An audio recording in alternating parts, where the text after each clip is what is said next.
simpan dalam hati.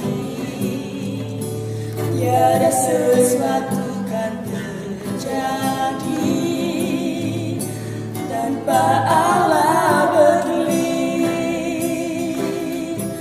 Allah mengerti, Allah peduli segala persoalan yang kita hadapi. Tak akan pernah dibiarkannya ku bergumul sendiri, sebab Allah mengerti. Allah mengerti, Allah peduli segala persoalan yang kita hadapi. Tak akan pernah dibiarkannya ku bergumul sendiri, sebab Allah mengerti. Ku bergumul sendiri, sebab Allah mengerti.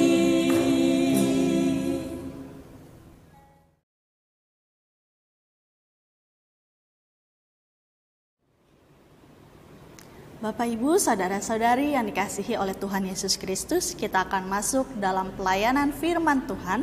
Namun sebelumnya mari kita siapkan bacaan kita yang terambil dari 1 Korintus pasal 7 ayat 10 sampai dengan 11.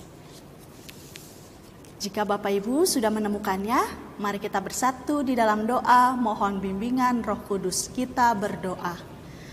Tuhan Yesus, kami mengucap syukur untuk setiap penyertaan dan kebaikan Tuhan dalam kehidupan kami hari lepas hari. Terima kasih Tuhan, karena pada malam hari yang indah ini Tuhan, kami kembali datang ke dalam hadirat-Mu bersama-sama dengan keluarga kami.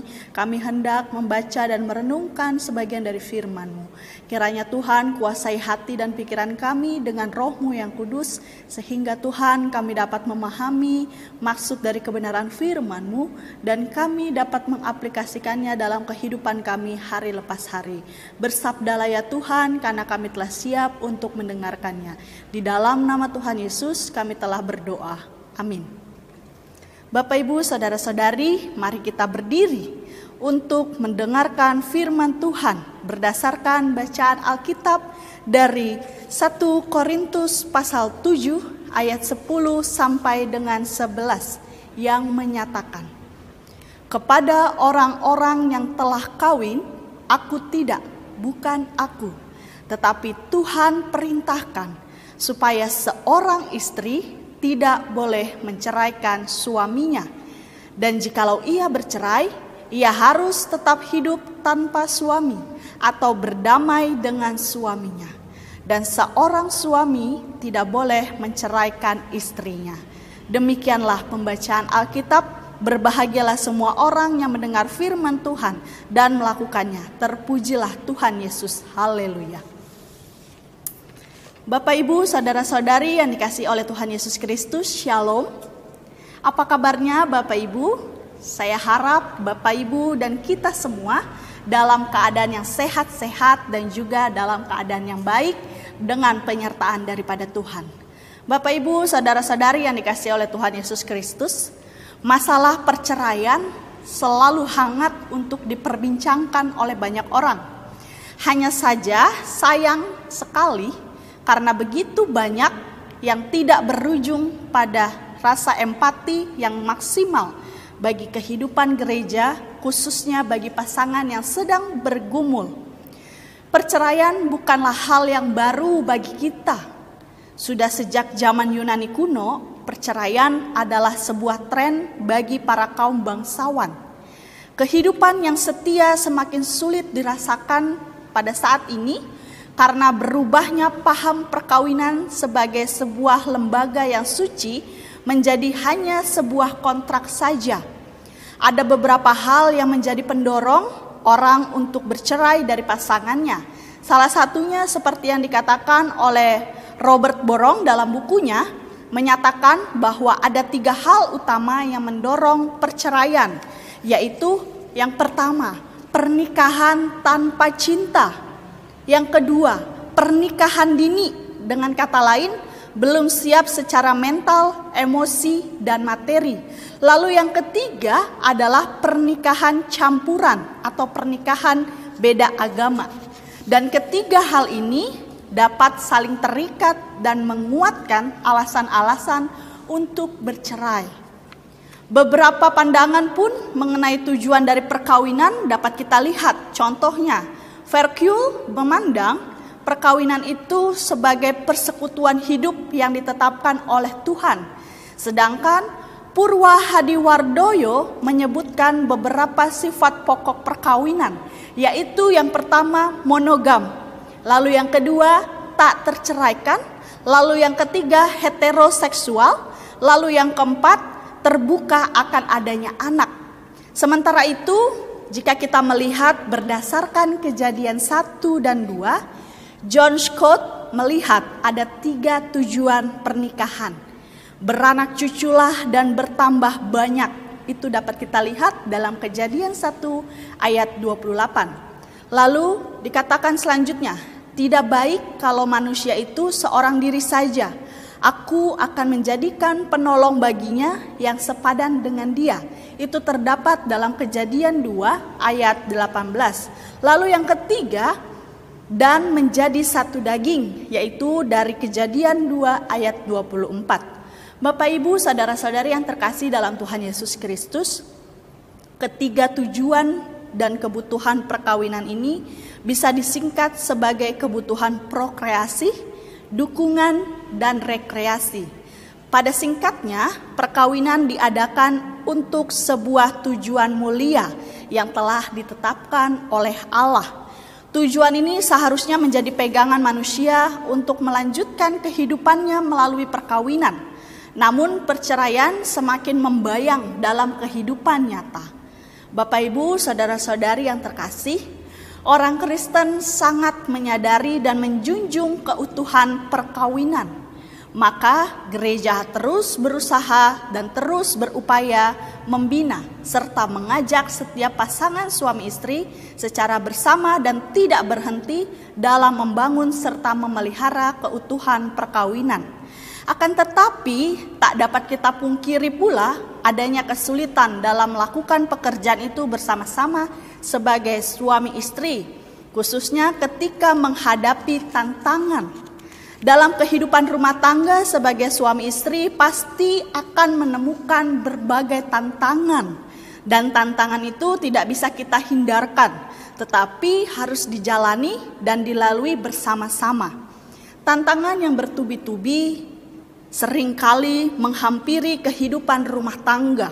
Sampai kadangkala kita merasa lelah dan mengharapkan untuk berpisah karena tidak kuat dengan tantangan yang ada. Perceraian juga bisa dimulai dari hal yang kecil, Bapak Ibu.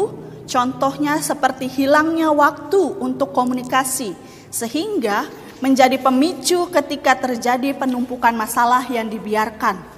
Contoh, dulu waktu pacaran misalkan Bapak Ibu, komunikasi itu jalan terus Bapak Ibu, tiap menit, tiap waktu. Tapi ketika sudah masuk dalam pernikahan, perkawinan, komunikasi itu lambat laun luntur dengan berbagai alasan. Nah, Bapak Ibu yang dikasihi oleh Tuhan Yesus Kristus, melalui bacaan kita pada malam hari ini hendak memerintahkan kita untuk tidak bercerai. Kota Korintus merupakan kota pelabuhan yang menghubungkan Yunani Utara dan Yunani Selatan. Kota itu memiliki 2 pelabuhan dan kota Korintus memiliki 2 pelabuhan, yakni di bagian timur dan bagian barat. Jarak antara 2 pelabuhan ini tidak terlalu jauh sehingga dibuatlah terusan yang menghubungkan kedua pelabuhan tersebut. Sebagai kota pelabuhan, Korintus menjadi pusat perdagangan dan industri. Sebagai kota pelabuhan, Korintus tidak hanya terkenal sebagai kota yang makmur, tetapi juga sebagai kota seks. Dewi yang paling tersohor dan dipuja di kota ini adalah Aphrodite, yakni Dewi Cinta Birahi. Maka dari itu Bapak Ibu, pelacuran dianggap sebagai suatu hal yang lumrah di kota ini. Dan seksualitas kemudian menjadi persoalan sendiri bagi jemaat di Korintus. Selain itu juga Bapak Ibu, kota Korintus juga dikenal dengan kota kemerosotan moralnya. Orang-orang di Korintus hidup dengan sembrono, liar, suka bermabuk-mabukan, dan melakukan percabulan. Nah, dalam 1 Korintus pasal 7 ini ternyata di Korintus ada 2 pemahaman Bapak Ibu tentang seksualitas. Ada jemaat yang sangat toleran dengan kebebasan dalam hal seksualitas, tetapi ada juga yang ragu apakah perkawinan dibenarkan. Nah, Paulus pada saat itu mempertahankan prinsipnya sebagai perintah Tuhan bahwa orang yang kawin tidak boleh diceraikan. Bapak Ibu, saudara-saudari yang dikasihi oleh Tuhan Yesus Kristus, jika kita melihat bacaan kita pada ayat yang ke-10, Paulus memberikan nasihat kepada mereka yang sudah menikah, namun dalam menjalani kehidupan perkawinannya mereka terancam perceraian. Perintah yang dikatakan oleh Paulus merupakan perintah dari Tuhan, karena Paulus meneruskan ajaran Tuhan. Paulus melarang perceraian itu terjadi. Dan dalam ayat yang ke-11 kita dapat melihat bahwa istri yang kalau pada akhirnya menceraikan suaminya, ia harus hidup tanpa suami. Dengan kata lain, ia tetap hidup dalam status tidak kawin lagi. Namun Bapak Ibu, Paulus tetap berharap mereka akan berdamai. Agar harapan itu terwujud, upaya damai dapat dimulai melalui kesempatan berpisah untuk sementara waktu guna untuk berdoa. Karena berdoa merupakan sikap merelakan diri untuk mendengarkan dengan segenap hati dan pikiran serta membiarkan kehendak Tuhan terjadi di dalamnya. Perintah yang diberikan Paulus ini mempunyai dasar teologis Bapak Ibu tentang tubuh sebagai pribadi yang telah disucikan melalui karya penebusan Kristus sehingga dirinya dapat menyatu dengan Allah dan menjadi milik Allah. Jemaat di Korintus diingatkan bahwa status sebagai orang atau umat yang telah disucikan berarti menempatkan mereka pada suatu spiritualitas yang baru, yaitu hidup suci dan menjaga diri dari segala laku yang tidak senonoh, yaitu percabulan. Dan pada sisi lain Bapak Ibu, tak dapat dipungkiri juga bahwa dalam perkawinan sering terjadi percekcokan, pertikaian, yang mengarah pada keputusan untuk bercerai. Dan masalah ini diketahui oleh Paulus sehingga ia memerintah kepada jemaat di Korintus agar jangan terjadi perceraian dan mereka diajak untuk berdamai. Mungkin di tengah situasi yang runyam dalam hubungan rumah tangga, berdamai adalah hal yang sulit untuk dilakukan. Tetapi Paulus memberikan nasihat, baiklah suami istri untuk sementara waktu boleh berpisah, tetapi keterpisahan itu harus dipakai sebagai kesempatan bagi masing-masing untuk berdoa dan merefleksikan diri. Dalam konteks perkawinan Bapak Ibu, hidup seorang suami adalah milik istri, demikian juga hidup istri adalah milik suaminya. Dengan begitu masing-masing tidak dapat berbuat mengikuti kehendaknya, seakan tubuh mutlak milik dirinya dan ia bebas berbuat apa saja yang tidak merugikan orang lain dan melanggar kesucian perkawinan. Bapak Ibu, saudara-saudari yang terkasih dalam Yesus Kristus, membangun hidup pernikahan sama halnya dengan membangun sebuah rumah. Mengapa demikian? Karena membangun sebuah perkawinan tidak selesai dibangun dalam satu malam. Tidak ada kehidupan perkawinan yang selesai dibangun dalam satu malam Bapak Ibu. Karena bangunan pernikahan tidak selesai dibangun hanya pada hari pesta perkawinan saja. Dan harus jauh memandang ke depan, sebab apa? Pernikahan harus tetap dipelihara sepanjang kehidupan bersama. Setiap pasangan memasuki hidup pernikahannya dengan harapan yang besar dan mimpi-mimpi yang indah. Tetapi banyak dari pasangan tersebut yang menempatkan dan meletakkan dasar harapan dan impiannya itu pada dasar atau fondasi yang lemah. Sehingga banyak perkawinan yang kandas di tengah jalan.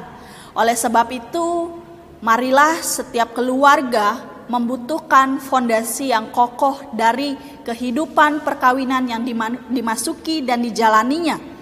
Dengan demikian, dalam perkawinan itu akan menemukan kehangatan, penerimaan, rasa saling memiliki satu dengan yang lain, serta kedamaian. Tuhan memberkati. Amin.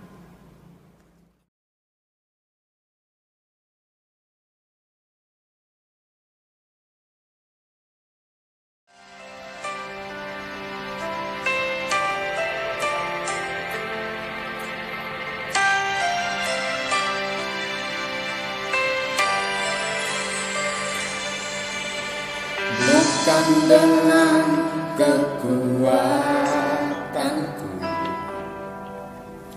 ku dapat jalani hidupku tanpa Tuhan yang di sampingku. Ku tak mampu sendiri.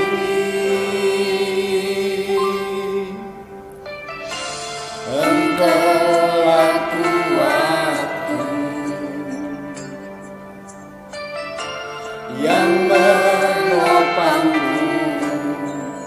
Ku pandang wajah-Mu yang berseru, pertolonganku datang dari-Mu. Peganglah tanganku, jangan lepaskan. Kaulah harapan dalam hidupku.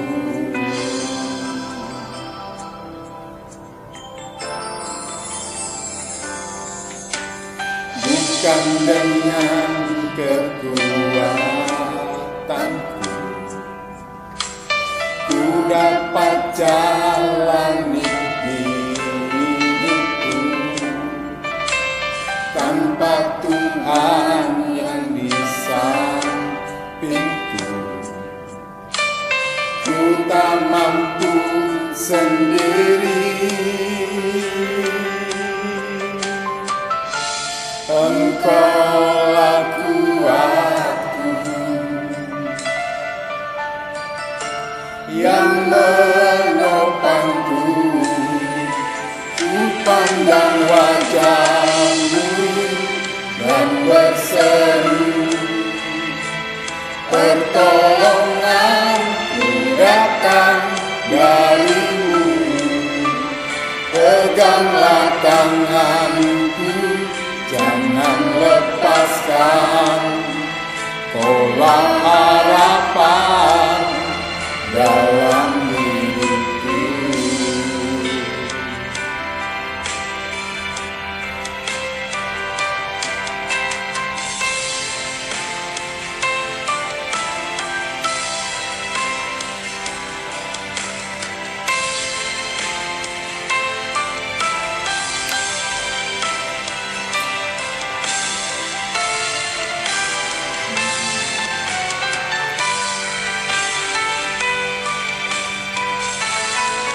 Ku pandang wajah-Mu dan berseru, pertolonganku datang dari-Mu. Peganglah tanganku, jangan lepaskan. Kaulah harapan dalam hidupku. Peganglah wajah-Mu yang berseru, pertolonganku datang